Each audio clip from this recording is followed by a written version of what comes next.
বাংলাদেশের উপরে হঠাৎ করে আজকে যখন আল্লাহর গোলামেরা ফজরের নামাজের জন্য দাঁড়িয়েছে, ফজরের নামাজের জন্য যখন বের হয়েছে 5:45 বাংলাদেশে 5.8 মাত্রায়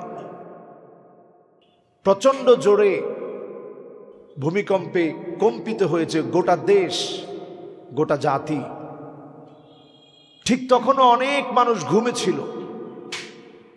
মুয়াজ্জিনের আজান যাদের কর্ণকোহরে পৌঁছে নাই, যারা ঘুমন্ত ছিল, একটু চিন্তা করেন এই ঘুমটা যারা ঘুমন্ত ছিলেন, যারা ফজরের নামাজটা পড়লেন না, আজকের এই প্রচন্ড ভূমিকম্প যদি জীবনের শেষ ঘুম হয়ে যেত, এই ভূমিকম্পের মধ্য দিয়ে আপনি আল্লাহর সামনে দণ্ডায়মান হতেন বেনামাজি হিসাবে, তারিকুস সালাহ হিসাবে, নামাজ পরিত্যাগকারী হিসেবে। আমরা হিসাব মিলাই না।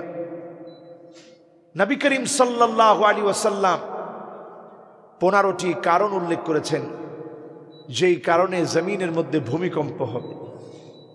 আজকে মিলায় দেখেন গুনার মাত্রাটা এত বেড়ে গেছে আমাদের। দুনিয়ার পেরেশানি এমন ভাবে আমাদেরকে সকল দিক থেকে আচ্ছাদিত করে ফেলেছে।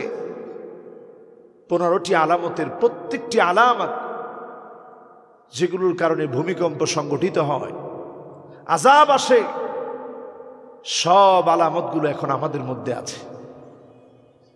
আল্লাহর হাবিব 1 নম্বরে বলেন, ইযা তুখিজাল ফাইয়ুদু আলা, গনিমতের সম্পদের যখন খেয়ানত করা হবে, গনিমতের সম্পদ যখন বক্ষণ করা হবে, যুদ্ধলব্ধ সম্পদ, মুসলমানের প্রাপ্ত সম্পদের অংশটা যখন নষ্ট করা হবে, আল্লাহ পাক জমিনের মধ্যে ভূমিকম্প দিবেন।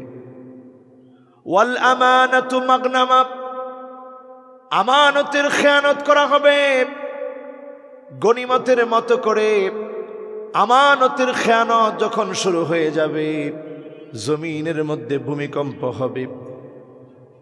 সরকারের কাছে আমরা আমানত, জনগণের সম্পদ আমানত, রাস্তার যত বাজেট হয় সব আমানত।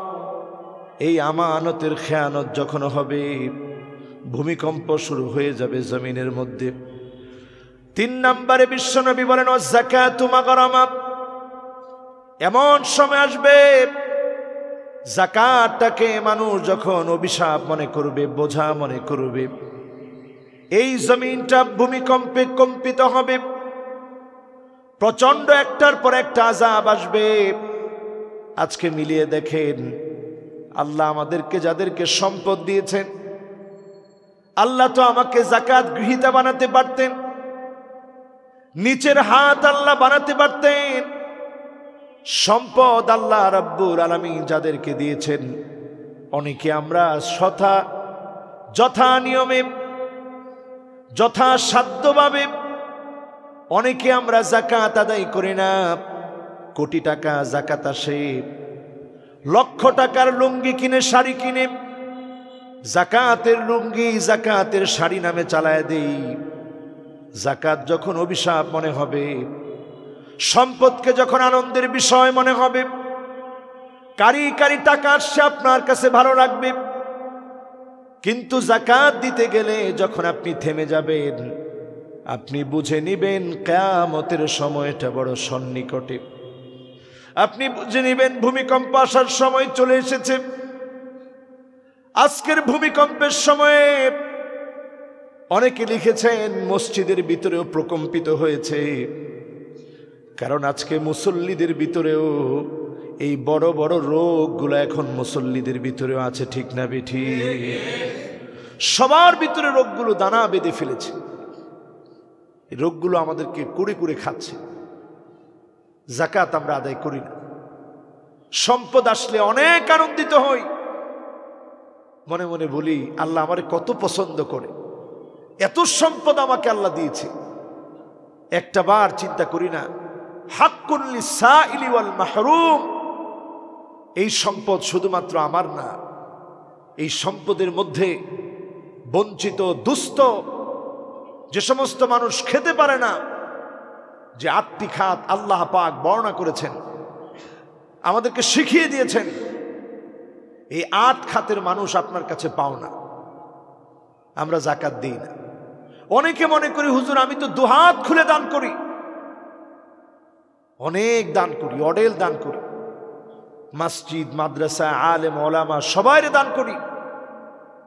আপনি যদি 1000 কোটি টাকাও দান করেন, কিন্তু যদি আপনি লিখিত না রাখেন, যাকাতের হিসাব না রাখেন, কোটি কোটি টাকা আপনি দান করতে পারেন, কিন্তু হিসাব রেখে যাকাত আদায় করেন না, আপনিও যাকাতের ক্ষেত্রে যাকাত দেওয়াটাকে অভিশাপ মনে করলেন। আপনার দান দানের জায়গায় থাকবে, যাকাত না দেওয়ার কারণে আল্লাহ পাকের আদালতে সেদিন আপনাকে দণ্ডায়মান হতে হবে। আজকে মিলিয়ে দেখেন, ভূমিকম্প হচ্ছে এমনি না, শুধুমাত্র বাংলাদেশে নয়, তুরস্কে একের পর এক সিরিজ ভূমিকম্প হয়েছে, তছনছ হয়ে গেছে বিভিন্ন অঞ্চল। এমন এমন জায়গায় ভূমিকম্প হয়েছে আমার নিজের চোখে দেখেছি, চতুর্পাশে পাহাড় আর পাহাড়। ওয়াল জিবাল আওতাদা, আল্লাহ পাক পাহাড়গুলাকে পেরাক হিসাবে দিলেন। জমিনটাকে ভূমিকম্প থেকে বাঁচাতে আল্লাহ রাব্বুল আলামিন পাহাড় পর্বতগুলা দিয়ে দিলেন। এরপরেও দেখবেন তুরস্কের ভূমিকম্প বলে দিচ্ছে, পাহাড় বেষ্টিত এলাকায় ভূমিকম্প হওয়া বলে দিচ্ছে আমাদের গুনার মাত্রা এত বেড়ে গেছে, পাহাড় এখন সক্ষম না, পেরাক হিসেবে পাহাড় কাজ করতে সক্ষম নয়। পেরাক হিসেবে পাহাড় কাজ করার জন্যে আমাদের আমলের পরিবর্তন দরকার। এই জমিন আমাদেরকে সহ্য করতে পারছে না, এই জমিন আর আমাদেরকে নিতে পারছে না। আল্লাহর সৃষ্টিগুলো ভারসাম্য হারিয়ে ফেলছে আমাদের গুনার কারণে। এত এত গুনাহ আমরা করে ফেলেছি। 4 নম্বরে মিলিয়ে দেখবেন, ওয়াতাআল্লামাল ইলমু লিগাইরিদ দ্বীন, মানুষ দিন শিখবে, দিনের জন্য না। আমারে মানুষ অনেক বড় আলেম বলবে, মানুষ আমারে অনেক বড় বুজুর্গ বলবে, মানুষ আমাকে অনেক বড় ডিগ্রিধারী বলবে, আমার মাহফিলের অভাব হবে না, আমি ফেমাস হতে চাই। এই চিন্তায় যদি কেউ দিন শিখে, তাআল্লামা দ্বীন লিগাইরিদ দ্বীন, দিন শিখবে, দিনের জন্য। আজকে বড় আফসোস, এত তো মিডিয়া এখন আমরা কথা বললে আসে, আমার খুব ভয় লাগে। আল্লাহ পাকের কাছে যদি কাজগুলো কবুল না হয়, এই কাজগুলো কাজের জায়গায় পড়ে থাকবে, এই দিন শিক্ষা ব্যর্থ হয়ে যাবে। আল্লাহ পাক সেদিন জাহান্নামটা উদ্বোধন করবেন তো আলেমদেরকে দিয়ে। সেদিন যদি ওই কাতারের আলেম আমি হয়ে যাই, আমার চাইতে ব্যর্থ আর কেউ হবে না। আমার কথা শুনে অনেক মানুষ হয়তো দিনের দিশা পাবে, দিনের দিকে আসবে। কিন্তু আমি যদি সেদিন দিন শিখেছি আল্লাহকে বাদ দিয়ে দুনিয়া অর্জনের জন্য, আমার চাইতে ব্যর্থ সেদিন আর কেউ হবে না। আল্লাহর কাছে বলি, আল্লাহ ওই আলেম বানায় দিয়েন, আলিমুন মুস্তামিলুন ইলমাহু, যেই আলেম তার ইলম অনুযায়ী আমল করবে, যে আলেম নিজেকে গড়বে, নিজেকে পরিবর্তন করবে, এমন আল্লাহ চিনা আলেম যদি আমরা হতে পারি, আল্লাহর আদালতে আমরা দামি হব। আর যদি এমন আলেম না হতে পারি, দিন শিখলাম শুধুমাত্র মানুষকে দেখানোর জন্য, আল্লাহ বলবে, গোলাম তোর দিন শিখা ছিল মানুষকে দেখানোর জন্য, সেই স্বার্থ তোর দুনিয়াতে হাসিল হয়েছে। মানুষ তোকে বড় বুজুর্গ বলছে, আলেম বলছে, মুফাসসির বলছে, আমি আল্লাহর কাছে তোর আর কোনো প্রতিদান। সেদিন যদি আল্লাহ পাক প্রতিদানহীন আমাকে বানায় দেয়, আমার উপর দিয়ে কত মানুষ পার হয়ে যাবে। আমাকে যদি আল্লাহ ছুঁড়ে ফেলে, আমি সেদিন নিকৃষ্ট মানুষ হব। দিন শিখা লাগবে শুধুমাত্র আল্লাহকে খুশি করার জন্য। আমরা প্রত্যেকে যতটুকু দিন শিখি, কখনো জিতার জন্য দিন শিখব না। অনেকে জিতার জন্য দিন শিখি, যে আমিও জানি, হুজুর আর কি জানে, আমি অনেক জানি। এই জিতার জন্য দিন শিখা নয়। অনেকে দেখবেন বক্তব্যের মধ্যেও বলে যে আমরাও জানি, আমরাও পড়তে জানি, আমরাও কোরআন পড়ি। রাসূল এক হাদিসের মধ্যে বলেছেন, ইয়াকরাউনাল কোরআন ওয়ালা ইয়ারআউই মিনহু শাইআ। এমন একটা সময় আসবে যেই সময়ে মানুষ কোরআন পড়বে, কিন্তু কোরআন পড়ার পর কোরআনের কোনো বিষয় তার হৃদয়ের ভিতরে প্রবেশ করবে না। আলামত যখন এমন হবে, বুঝে নিতে হবে আপনি সবচেয়ে নিকৃষ্ট মানুষ। আল্লাহর কাছে আপনি প্রিয় হতে পারেন নাই। দিন শিখতে হবে শুধুমাত্র কার জন্য? আল্লাহর জন্য। আমরা কতটুকুন পেরেছি? আল্লাহ যদি না পারি, আল্লাহ মৌতের আগে অন্তত আমাদের নিয়তটাকে খালেস করে শুধুমাত্র আপনার জন্য দিন শিখেছি এমন বানায় আল্লাহ কবরে নিয়ে পড়েন আমিন। আমার ভাইরা, 4 নাম্বার কারণ বললাম যে কারণে ভূমিকম্প হয়, এর মধ্যে আমরাও পড়ে যাই। যেই মানুষগুলো শুধু ফেমাস হওয়ার পিছনে ছুটেছে, ফেম অর্জনের পিছনে ছুটেছে, এরা কিয়ামতের কারণ, ভূমিকম্পের কারণ। এরপরে নবী করিম সাল্লাল্লাহু আলাইহি সাল্লাম বলেন, ওয়াতার রাজুলু ইমরাতাহু। 5 নম্বরে এমন সময় আসবে স্বামী তার স্ত্রীর আনুগত্য করবে। 6 নম্বরে ওয়াক্কা উম্মাহু, মায়ের অবাধ্যাচারণ করবে, মাকে কষ্ট দিবে, গালি দিবে। মাকে সন্তান ভুলে যাবে। স্ত্রীকে মনে রাখতে গিয়ে মাকে যদি আপনি ভুলে যান, মায়ের সঙ্গে সদাচরণ করা যদি ভুলে যান, আপনার কারণে ভূমিকম্প জমিনের মধ্যে আসবে, আযাব শুরু হয়ে যাবে। আজকে তাকায় দেখেন, করোনা এসে বুঝায় দিয়ে গেল, সন্তান মাকে ফেলে রেখে চলে গেছে। বাবাকে সন্তান বাবার মৃত দেহটা ফেলে চলে গেছে, ডেথ সার্টিফিকেটটা নিয়ে গেছে, পেনশনের টাকা উঠানো লাগবে। সন্তান একটা বারের জন্য বাবার দিকে তাকায় নাই। এমন ঘটনা আমরা দেখেছি, একটা ছেঁড়া গামছা বাবার দেহ মুছার জন্য দিয়েছে, ভালো গামছা পর্যন্ত দেয় নাই। তার মানে পরিষ্কার হয়ে গেল যেই দুনিয়ার জন্য এত পাগল। ইয়াউমা লা ইয়ানফাউ মালু ওয়ালা বানুন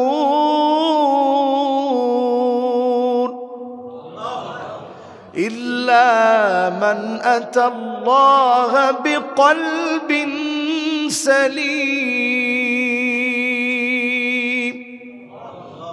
কিচ্ছু কাজে আসবে না।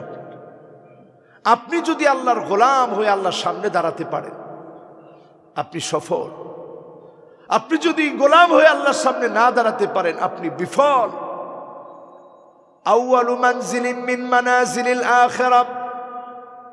কবরটা যদি আপনার জন্য শান্তিময় হয়ে যায়, প্রত্যেকটা ধাপ যিনি সহজ করে দিবেন তিনি কে? মা বাপ একটু খুশি করেন। 7 নম্বরে ও আদনা সাদিকাহু, যে কারণে ভূমিকম্প হয়। নবী করিম সাল্লাল্লাহু আলাইহি সাল্লাম বলছেন, এমন সময় আসবে বন্ধুরে খুব কাছের মনে হবে। ও আকসা আবাহু। 8 নম্বরে বাপকে মনে হবে অনেক দূরের, বন্ধুরে মনে হবে খুব কাছে। বাবার সঙ্গে সঙ্গ দিবে না সন্তান, বন্ধুর সঙ্গে ঘন্টার পর ঘন্টা কাটায় দিবে। মিলায় দেখেন বর্তমান সমাজে এটা হয় কি হয় না? হয়। আমার অনেক মুসল্লি অভিযোগ করে, হুজুর সন্তানটা কথা শোনে না, সন্তানটা কষ্টগুলো বুঝে না, কি কষ্ট সন্তানের জন্য করেছি সন্তান বোঝে না। এই যে কষ্টটা বাবার মনে, বদদোয়া দেওয়া লাগে না, দোয়া খুব চেয়ে নেওয়া যায় না, তারপরেও চাবেন। মা বাপ তো বারবার মনে করে দিবেন, আব্বা দোয়া করেন, আম্মা দোয়া করেন, কিন্তু আপনি কিছু কাজ করেন যে কাজের কারণে মা বাবার মনটা নরম হয়ে যাবে। সন্তানের জন্য দুহাত তুলে বলবে, আল্লাহ আমার জীবনের কোনো একটা ভালো আমলকে কবুল করে আমার সন্তানটারে মানুষের মতো মানুষ বানায় দিও। কবুল হয়ে যাবে সন্তান। এজন্য কিছু কাজ আমাদের আছে। সন্তান দুনিয়াতে আসার আগেই কিছু আমল করা উচিত। ইসলাম আপনাকে সুন্দর আলিঙ্গনের মুহূর্তে দোয়া শিখিয়েছে। আমরা কয়জন দোয়া পড়ি? আপনাকে ইসলাম শিখিয়েছে গর্ভে যখন সন্তান আসলো তখন আপনি আল্লাহর কাছে দোয়া করতে থাকেন, রব্বি হাবলি মিনাস সালিহিন, আল্লাহ নেককার বানায় দিন, নেককার সন্তান দিন। দোয়া করতে থাকেন, আপনি কোরআন তেলাওয়াত করতে থাকেন, সন্তানের উপরে প্রভাব পড়বে। সন্তান যখন শোনা আরম্ভ করবে, কোরআন তেলাওয়াতের আওয়াজগুলা শুনবে। আজকে দেখেন ঘরে বসে বসে ঘন্টার পর ঘন্টা টেলিভিশন দেখা হয়। মায়েরা টেলিভিশন দেখে, মোবাইল দেখে। এই যে আপনি টেলিভিশন দেখছেন, মোবাইলে আপনি নাটক দেখছেন, সিনেমা দেখছেন, কেমন করে সন্তান মানুষ হবে? আপনি মা, আপনি বুড়ু প্লাগ করেছেন। লানাল্লাহুন নামিসা ওয়াল মুতানাম্মিসা, যেই মহিলাটা বুড়ু প্লাগ করে, এটা ঠিক হওয়ার আগ পর্যন্ত প্রতিনিয়ত কন্টিনিউ আল্লাহ লানত পড়তে থাকে। চুলগুলা উপরে বিরাট করে খোপা বাঁধলেন, আল্লাহ লানত পড়তে থাকে। আল ওয়াসিমা ওয়াল মুস্তাওসিমা, হাতের মধ্যে ট্যাটু আঁকা এখন ফ্যাশন হয়ে গেছে নারীরা। আগে ব্রেসলেট পরতো হাতে, এখন একেবারে একে নিয়ে আস। এই যে আপনি একে নিয়ে আসলেন, প্রতিনিয়ত আল্লাহ লানত করছে। কেমন করে সন্তান মানুষের মতো মানুষ হবে? এই সন্তান ভূমিষ্ঠ হওয়ার পরে আজান দেওয়া ডান কানে, বাম কানে ইকামত দেওয়া। কয়টা সন্তানের কানের মধ্যে এখন আজান দেওয়া হয়, ইকামত দেওয়া হয়। তাহনিক করানো সুন্নাত। কুল্লু গুলামিন রহিনাতুন বিআকিকাতিহি তুযবাহু আনহু ইয়াওমা সাবিহি ফায়ুহলাক ওয়া ইউসাম্মা। সন্তানের চুল মুন্ডন করে ওজন করে সদকা করবেন, সুন্দর নাম রাখবেন, সন্তানের জন্য আকিকা করবেন। সামর্থ্য থাকলে সন্তানের জন্য 2টা ছাগল, মেয়ের জন্য একটা, না পারলে সন্তানের জন্য একটা ছাগল করবেন। দুটাই হাদিসের মধ্যে আছে। কিন্তু কয়জন আমরা আকিকা দিই? আকিকা না দিলেও মুসলমানের সময় আমরা একটা জিয়াফতের আয়োজন করি। কেমন মানুষ আমরা চিন্তা করি। সন্তানকে সুন্নতি খতনা করাইছে, তখন একটা আমরা জিয়াফতের আয়োজন করি। কিন্তু রাসূলুল্লাহর সুন্নাহ আকিকা আমরা দেই না। অনেকে নিজে বলে, হুজুর আমি আমার আকিকা দিচ্ছি। তা আপনি বাপ, আপনার যদি সামর্থ্য না থাকে ভিন্ন কথা, সামর্থ্য আছে, আপনি কি অধিকার আদায় করলেন? কেমন করে সন্তানের কাছ থেকে সুন্দর আচরণ আশা করেন? এরপরে বাহিরের সব রাগ এসে বাসায় জানলেন, ইচ্ছা মতো বকাবকি সব করলেন। এই সন্তান কেমন করে আপনাকে সময় দিবে? কিয়ামতের দিকে আমরা প্রতিনিয়ত ধাবিত হচ্ছি। সন্তানকে একটু সময় দেন। সারাদিন মাহফিল করে আসি, এরপরেও সন্তানটা যখন কোলে আসে খুব আনন্দ লাগে যে আমার ছেলে আমার কোলে আসছে। আজকে আমি তাকে সময় দিচ্ছি, আমি আশা করছি সে আমাকে সময় দিবে। এই দোয়াটুকুন আল্লাহর কাছে করেন। এরপরও যদি দেখেন যে সন্তান বিপথে চলে গেছে, মাঝে মাঝে বসায়া আদর করে চোখের পানি ছেড়ে নসিহত করেন। নসিহত করে সন্তানকে বোঝান, মা বাবার সম্মান ইজ্জতটা বোঝানোর চেষ্টা করেন। সন্তানের মনটা মুহূর্তের ভিতরে যিনি পাল্টায় দিবেন তিনি কে, বোঝানোর চেষ্টা করেন। এই আলামতগুলো এখন প্রতিনিয়ত ঘটছে বিদায় বলছি। এরপর দেখেন 9 নম্বরে নবী করিম সাল্লাল্লাহু আলাইহি ওয়াসাল্লাম বলেছেন, যাহারাতিল আসওয়াতু ফিল মাসাজিদ। 9 নম্বর আলামত, মসজিদে মসজিদে চিৎকার চেঁচামেচি বেড়ে যাবে।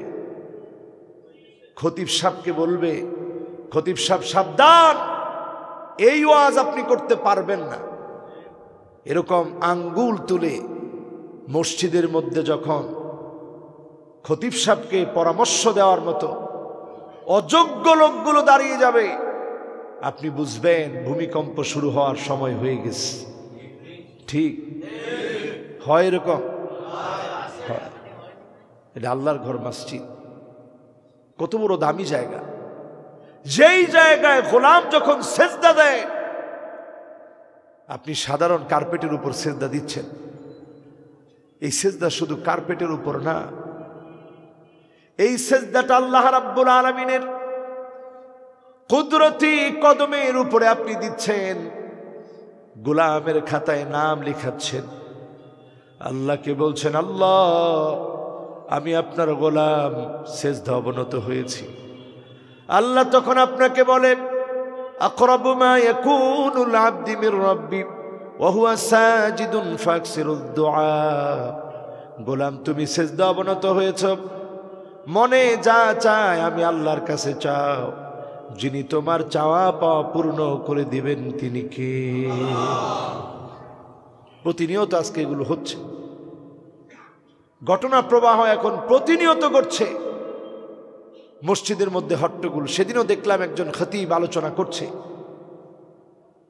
খতিবকে পাশ থেকে একজন বলতেছে, আপনি ঘুষখোর, আপনি কথা থামান। করোনাকালীন সময়ে এত লোক নিয়ে আপনারা কে বলছে মসজিদের মধ্যে খুতবা দিতে? আমি ডিসি সাহেবের কাছে আপনার ব্যাপারে নালিশ করব। আমি দেখে কেঁদে ফেললাম যে আল্লাহ, কবে না জানি বড় ধরনের আযাব চলে আসে।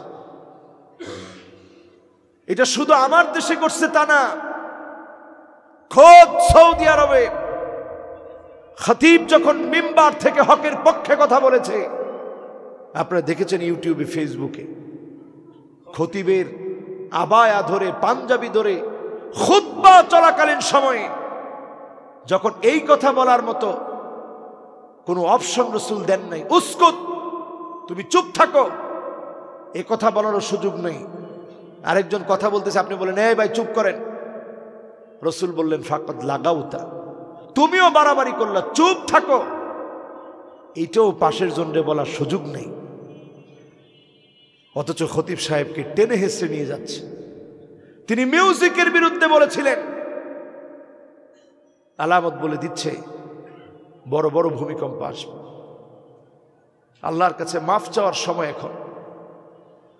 পৃথিবীতে আমরা এসেছি, একদিন থাকবো না, কিন্তু আল্লাহর বড় আযাবের মধ্যে পাকড়াও হওয়া যখন, পাকড়াও হয়ে যখন মৃত্যুর সম্মুখীন আমরা, এই সময়টাতে আল্লাহরে বড় বেশি ডাকা দরকার। আমরা আল্লাহরে ডাকি না, ডাকার মতো সুযোগ থাকার পরেও কিভাবে ডাকতে হয় বুঝি না। এই সময়টাতে আল্লাহরে বেশি ডাকা উচিত। এরপর 10 নম্বরে নবী করিম সাল্লাল্লাহু আলাইহি সাল্লাম বলছেন, ওয়াসাদাল কাবিলাতা ফাসিকুহুম, এলাকায় এলাকায় নেতৃত্ব দিবে ফাসিকরা। দেয় 11 নম্বরে, ওয়াকানা জাঈমাল কওমি আরজালুহুম, এমনকি জাতির বড় বড় নেতৃত্বে যারা থাকবে, আল্লাহর রাসূলের কথা, আমার মতো নগণ্য নালায়েকের কথা নয়, নেতৃত্ব যারা দিবে নেতৃত্ব দেওয়া ব্যক্তিগুলা হবে আরজালুহুম, সবচেয়ে নিকৃষ্ট ব্যক্তিরা নেতৃত্ব দিবে। আছে সমাজে? আছে। সব মিলে গেছে। তো দয়া করে এখনো আমাদেরকে বাঁচায় রাখছে। এরপরে নবী করিম সাল্লাল্লাহু আলাইহি সাল্লাম 12 নম্বরে বলছেন, ওয়া উকরিমার রাজুলু মাখাফাতা শাররিহি। অনেক সময় দেখা যাবে খারাপ লোকের মানুষ সম্মান করবে, মাখাফাতা শাররিহি, সে খুব খারাপ বাজে লোক, তার খারাপি থেকে বাঁচার জন্য বাহ্যিক সম্মান মানুষ দেখাবে। এরকম হয় কিনা? এখন মোটেও লোকটাকে চোখে দেখতে পারে না, সহ্য করতে পারে না, খুব খারাপ লোক এলাকা, কিন্তু মানুষ দেখলে বলে, ভাই কেমন আছেন? ভাইরে আপনার কথা খুব মনে পড়ে, আপনারা খুব মহব্বত করি, কলিজা থেকে দোয়া করি। আসলে পুরাটাই শুধুমাত্র লৌকিকতা এবং মুখের কথা। মানুষ তাকেই সম্মান দেখায় মাখাফাতা শাররিহি, ক্ষতি থেকে বাঁচার জন্য। এই আলামত যখন দেখবেন বুঝবেন ভূমিকম্প আসার সময় হয়ে গেছে। এরপর 13 নম্বরে নবীজি সাল্লাল্লাহু আলাইহি সাল্লাম বলছেন, এমন একটা সময় আসবে জাহারাতিল কাইনাত ওয়াল মাআজিফ, গান বাজনা বাদ্য একতারা দুতারা সেতারা সব বেড়ে যাবে। বাড়ছে? একটা সময় ইয়ারফোন ছিল না, এখন মানুষ ইয়ারফোন মাথায় নিয়ে ঘুরে, সারা দিন এখন গান আর গানের মধ্যে আমাদের সময় কাটে। এই যে অবস্থা এখন সময়ের, মানুষ সময়গুলো নষ্ট করে দিচ্ছে হেলায় খেলায়, আল্লাহর কাছে জবাব দেওয়া লাগবে। গান বাজনা বেড়ে যাবে। বিশ্বনবী সাল্লাল্লাহু আলাইহি সাল্লাম বলেন, নায়ক নায়িকা গায়ক গায়িকার দাম বেড়ে যাবে। কেমন নিকৃষ্ট আমরা হইছি! কোন নায়িকা অসভ্যতা ছড়াচ্ছে, তার জন্মদিনে কি পোশাক পরেছে, নোংরামির শেষ মাত্রা। পুরুষের পোশাক ধারণ করে নোংরামির শেষ মাত্রা ছড়িয়েছে, যেটা ভদ্র কোনো সমাজে এই চিত্র দেখানো সম্ভব নয়। এগুলো নিয়ে এখন নিউজ ভিউজ সব এখন এগুলো নিয়ে মাতোয়ারা, ঠিক কিনা? তার হাতের ভিতরে কি লেখা, আপনার দরকার কি? এখন এগুলা নিয়ে নিউজ। হাতের ভিতরে কি লেখা, মাথায় কি পড়ছে, পরনে কি, এজলাসে যাওয়ার পরে কি অবস্থা হয়েছে, পানি কয় ডুব খেয়েছে, খাইছে, কয়জনে খাওয়াইছে, পুলিশের উপরে পড়ে গেছে, এগুলো সব কিছু নিয়ে নিউজ হচ্ছে। আরে মুসলমান, এমন একটা সময় আসবে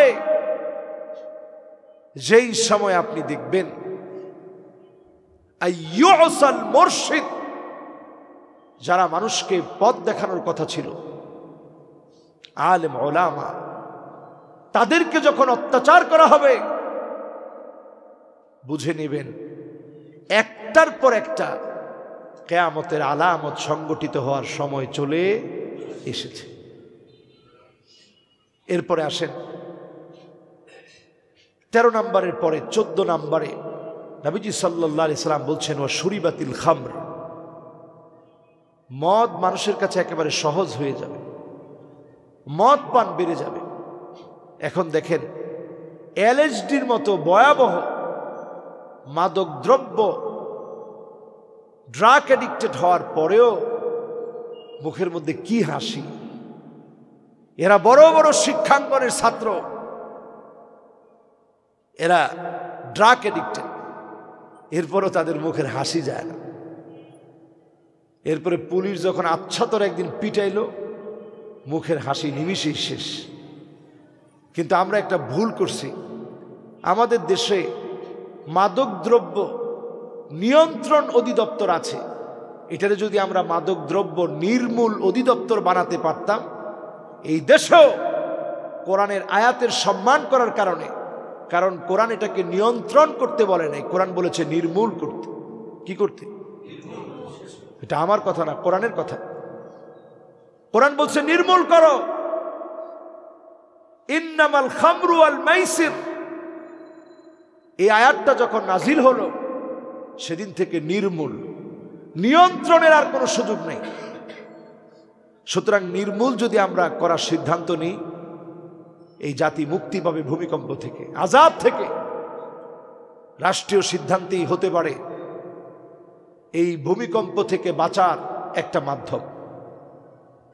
এরপরে আসুন 15 নম্বরে, ওয়ালানা আখিরু হাযিহিল উম্মাহ আউয়ালিহা, এমন একটা সময় আসবে আগের মানুষকে যখন গালি দেওয়া হবে বুঝে নিবেন কিয়ামতের সময়টা বড় সন্নিকটে।